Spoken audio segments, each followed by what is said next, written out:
जेव्हा तुमची मुलं अजिबात पालेभाज्या खात नसतील आणि तुम्हाला मुलांना ते खाऊ घालायचे असतील किंवा सकाळच्या नाश्त्याला किंवा टिफिनला गडबडीत मुलांना काहीतरी पौष्टिक आणि पोटभरीचं बनवून द्यायचं असतं ना, तेव्हा अशा पद्धतीने फक्त 15 ते 20 मिनिटात तयार होणारा टम्म फुगलेला गुबगुबीत पालक आलू पराठा बनवून द्यायचा, जो की थंड झाल्यानंतर सुद्धा चवीला भन्नाट लागतो आणि मुलं सुद्धा आवडीने खातात.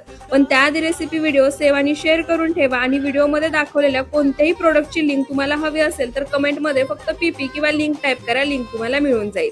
सर्वात आधी इथे मी मुठभर पालक 5 मिनिटं पाण्यामध्ये उकळून घेतलाय. तो मिक्सरच्या भांड्यामध्ये काढून मिक्सरला फिरवायचा, प्युरी तयार करायची.